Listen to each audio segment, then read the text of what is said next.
Imagine this. The date is January 24th, 41 AD above your head. The Palatine Games shake the city with shouting crowds and the pounding feet of thousands of Romans, cheering in honor of the divine Augustus. But you are far from the cheering noise. You are standing in the dim underground passage that links the imperial palace to the theater. A cold stone tunnel where the light barely reaches, and where history is only seconds away from being rewritten forever. A man waits here with you, Cassius Chaerea, a respected tribune of the Praetorian Guard, a decorated soldier who once fought proudly under Germanicus, the father of the emperor.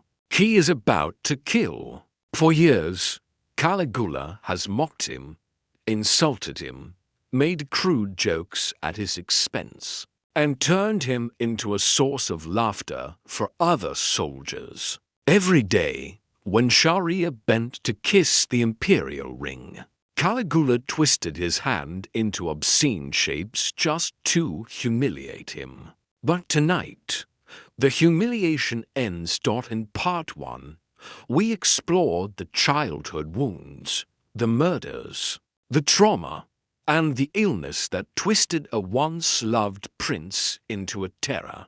Tonight, we enter the darker rooms of his rule, the places where his sexual cruelty and hunger for control reached their peak. Picture the moment again. It is the last day of the Palatine Games. The celebrations above feel distant, like another world. The theater shakes with applause, but down here in the cryptoporticus, everything is silent. This long stone hallway has hidden many secrets of the imperial family, but tonight it will witness the end of one.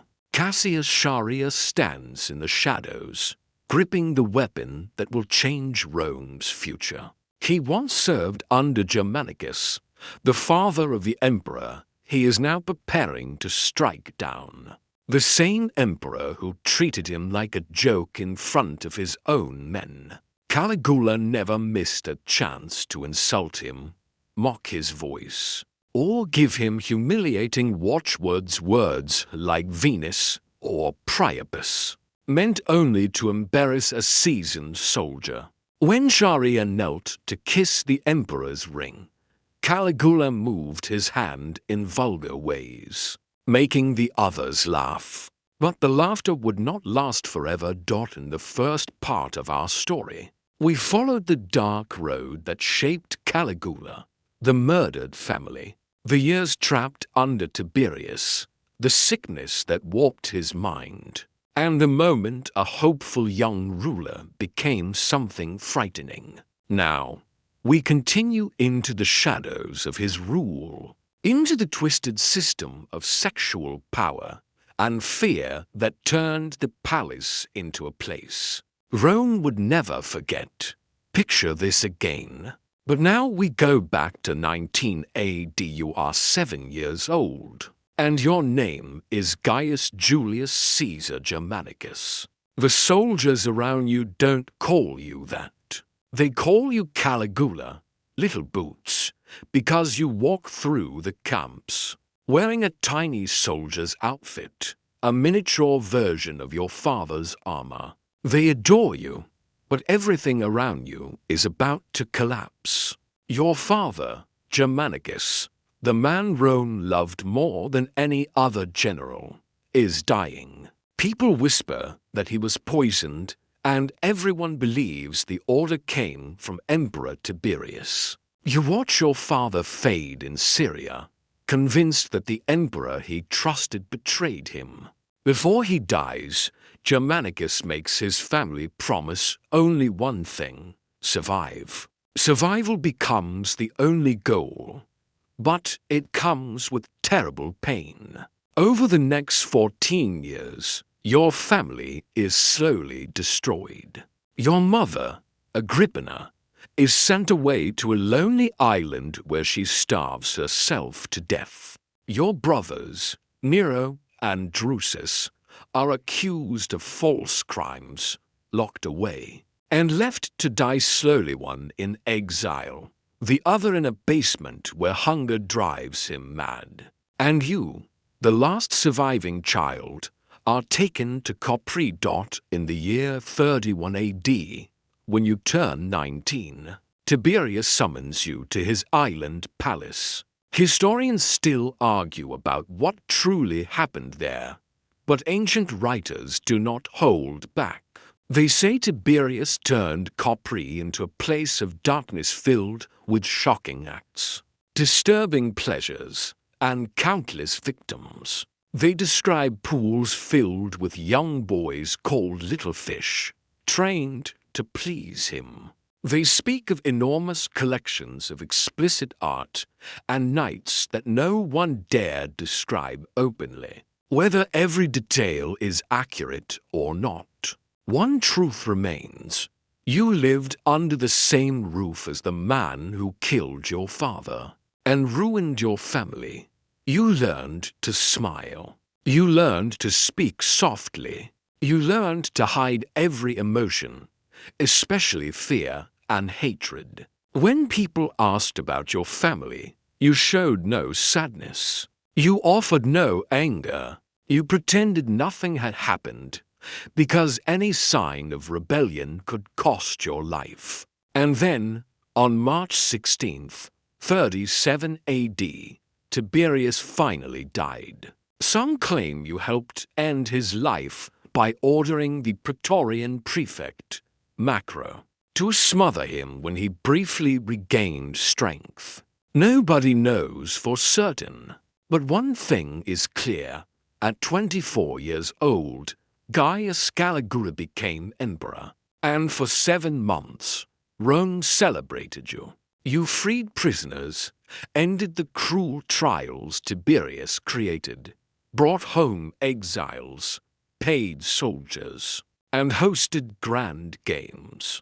The city felt alive again. Writers even called those first months a golden age. But in October of the same year, everything changed. The young emperor, who had been loved more than anyone in generations, fell suddenly ill. What rose from that sickbed would not be the same man. Picture the moment. It is October 37 AD. The young emperor who had won Rome's heart suddenly collapses with a mysterious sickness. For days, then weeks, he lies trapped between life and death. People fill the streets, praying, crying, begging the gods to save him. Some promise to fight in the arena if Caligula recovers. Others swear they will give up their own lives if it means he survives. The city feels frozen, waiting for news. Ancient writers describe fever, confusion, strange behavior, and long moments where he didn't seem to recognize anyone. Modern experts have studied these accounts and suggested many possibilities: a brain infection, severe epilepsy, poisoning from Rome's water, or maybe several problems at once. A recent medical study even argued that Caligula may have suffered a long, intense seizure that damaged his brain and changed his personality. The symptoms match to sudden mood swings, violent impulses, extreme sexual urges, paranoia, loud delusions, nights without sleep, and terrifying dreams that chased away any chance of rest. Suetonius says Caligula had epilepsy even as a child, and after this illness he slept only a few hours each night, tortured by nightmares and strange visions. But doctors alone cannot explain what came next. Caligula was not just any sick man, he was the emperor. Everyone around him depended on his favor. Guards wanted bonuses. Freedmen wanted influence. Senators wanted survival. No one dared say no. No one dared stop him. If he wished for something, the palace rushed to give it. If he acted cruelly, people told themselves he was divine or unstable, or simply testing their loyalty. The entire system around him fed his worst impulses and encouraged the darkest parts of his personality. The first test came with Macro, the Praetorian prefect who helped raise Caligula to power. His wife Ennia had even formed a relationship with Caligula, some say to keep him tied to their family. But less than a year after the illness, Caligula had both Macro and Ennia executed. Next came his cousin Gemellus, the boy Tiberius had once considered as heir. Caligula had treated him as a son, but now accused him of praying for Caligula's death during the illness. Gemellus was killed, and then came the blow that shattered whatever softness remained in him, the death of his sister, Drusilla. Whatever their relationship truly was, ancient writers agree on one thing. Caligula loved her with a disturbing intensity. When she died, likely from illness, something inside him broke. He fled Rome at night, refusing to cut his hair or beard, signs of deep mourning. He ordered the entire empire into grief. It became a crime to laugh, to eat with family, or even to bathe. He declared Drusilla a goddess and raised her to the level of Venus. From this point forward, Caligula seemed to stop seeing people as human. He spoke to others as though they existed only for his amusement. Ancient writers say this was the moment when he crossed a line he would never return from. Picture yourself as a Roman senator invited to dine at the imperial palace. This is an honor every man should feel proud of. Yet tonight your stomach is tight with fear. As you take your place on the couch, you notice something deeply unsettling. Caligula rests on the central couch, the emperor's place of highest honor. But the seat beside him, the place where a hostess or wife should be, is filled by one of his sisters. Sometimes Agrippina sits there, sometimes Livilla. Before Drusilla died, it was always her. His real wife reclines on a higher couch, pushed aside in quiet humiliation. Ancient writers claimed these moments proved Caligula lived in constant intimacy with all his sisters, bringing them to banquets and placing them near him in ways no Roman found normal. Suetonius even wrote that he slept with them regularly and treated them like companions, rather than siblings. But we must pause here. How much of this is truly fact? Modern historians disagree strongly. Suetonius wrote almost 80 years after Caligula's death, during a time when emperors benefited from making past rulers look monstrous. His sources mixed truth with rumor. Tacitus, who lived closer to Caligula's lifetime, suggested the incest claims were mainly gossip. Philo of Alexandria, who personally attended one of these banquets, never mentioned anything indecent. But then comes the uncomfortable part. Caligula really did treat his sisters in ways no emperor before him had ever done. He included their names in official oaths, placing them beside his own. He printed their faces on coins, giving them political weight normally reserved for royalty. He named them honorary Vestal Virgins, a title linked to chastity and religious honor. When Drusilla died, he raised her to divine status, the first Roman woman ever worshipped as a goddess on her own. Because of this, some historians argue he was trying to copy the ruling style of Egyptian kings, where royal siblings sometimes married to keep power inside the family. Caligula, obsessed with being seen as divine, may have wanted to create a similar image. Others believe that with so much unusual behavior, the rumors might have come from something real happening behind private walls. But true or not, One fact is beyond argument. After Drusilla died, everything changed. The warmth Caligula once showed his other sisters turned into cold cruelty. According to ancient accounts, he began using them for political games, even pushing them toward his favorites to control alliances. In 39 AD, when a plot against him surfaced, he seized the chance to exile Agrippina and Livilla. He stripped them of property and accused them of adultery with Marcus Lepidus, the same man married to Drusilla, whom Caligula once considered an heir. What we see now is a clear pattern forming inside the palace. Caligula did not only want to rule Rome, he wanted to own the lives, relationships, and bodies of those around him. Intimacy became a weapon, family became a tool. Shame became a method of leadership. And his sisters were only the beginning. What he did next to the wives of Rome's most powerful men would shock the city even more deeply. Picture this moment. It is the year 37 AD. You are Gaius Calpurnius Piso, a respected Roman noble. Today should be the happiest day of your life. You are marrying Livia Orestilla, a beautiful and admired woman. The ceremony is perfect. The vows are spoken, the marriage sealed, and the banquet begins with joy and music. And then the emperor walks in. Caligula sits at the table, glances at your new wife, and sends a message across the room. Do not touch my wife. That single sentence freezes the air around you. Before you can speak, he rises, takes her hand, and leads her away. The next day, he announces publicly that he took a wife in the manner of Romulus and Augustus, openly comparing his action to the legendary abduction of the Sabine women and the questionable marriage of Augustus, who married a woman already pregnant by another man. A few days later, Caligula discards Livia. 2 years after that, he banishes her for supposedly returning to you. The message is clear. No woman in Rome belongs to her husband. Every woman belongs to him, but Livia was not the only one. According to ancient accounts, this became a common event at Caligula's dinners. Suetonius writes that at banquets, the emperor inspected the wives that senators brought with them.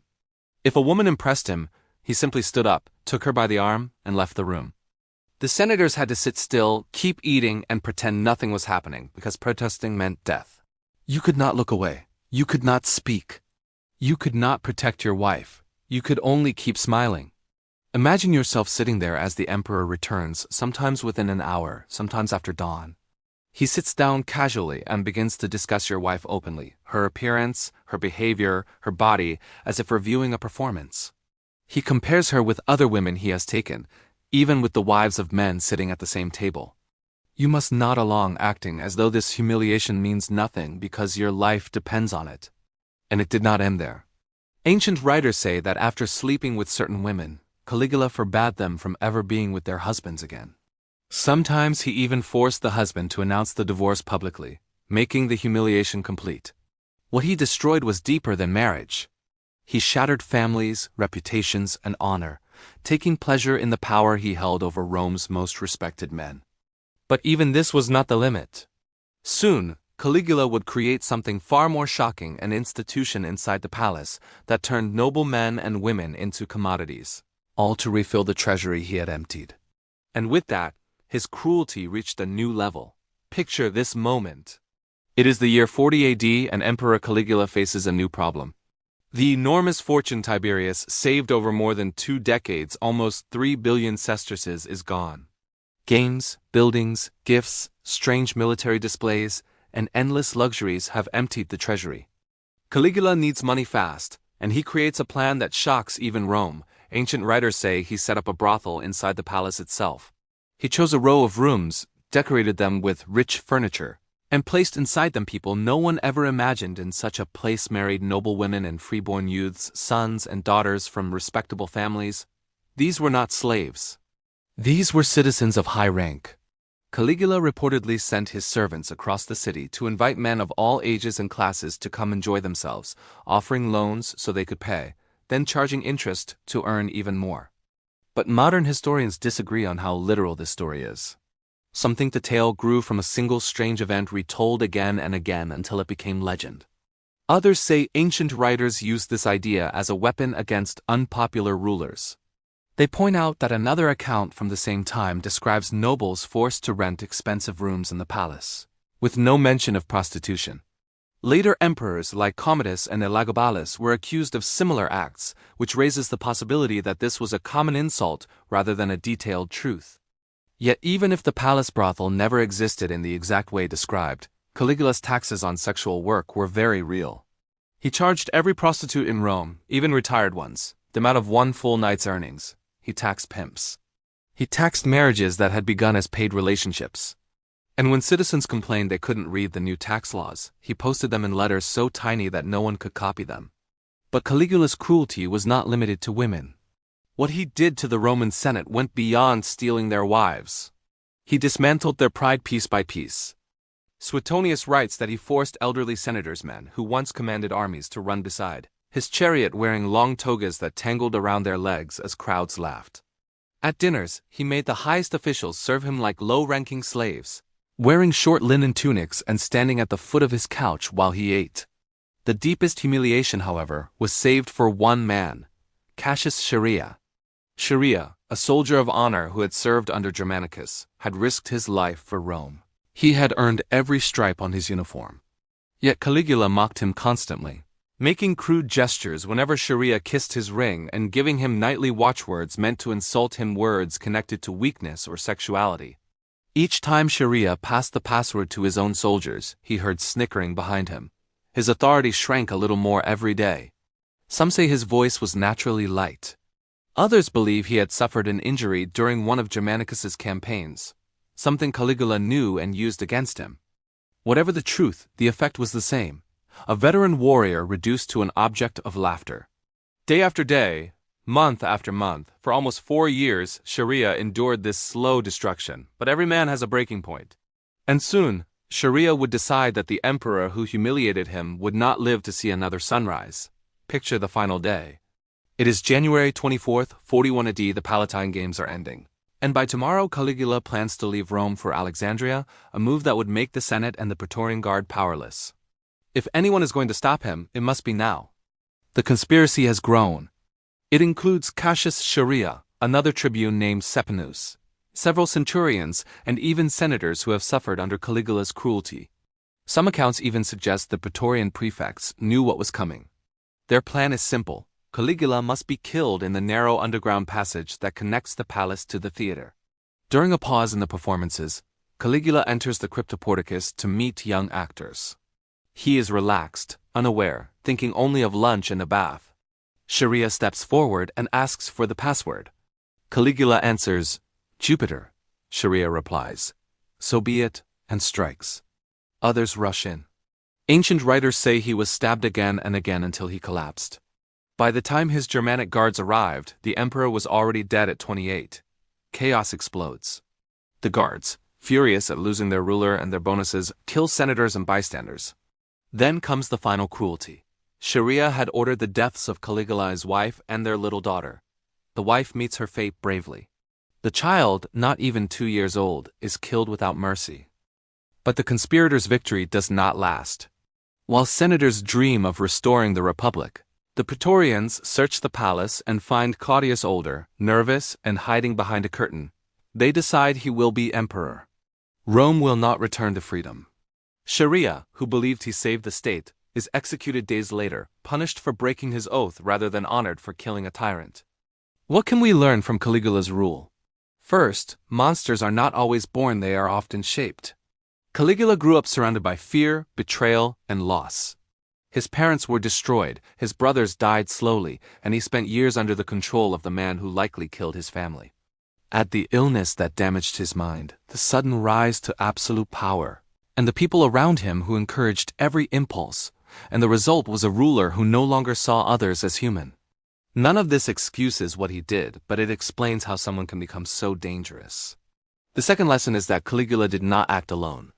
He was supported by senators who kept attending his dinners, guards who followed his orders, servants who gave him anything he wanted, and citizens who stayed silent.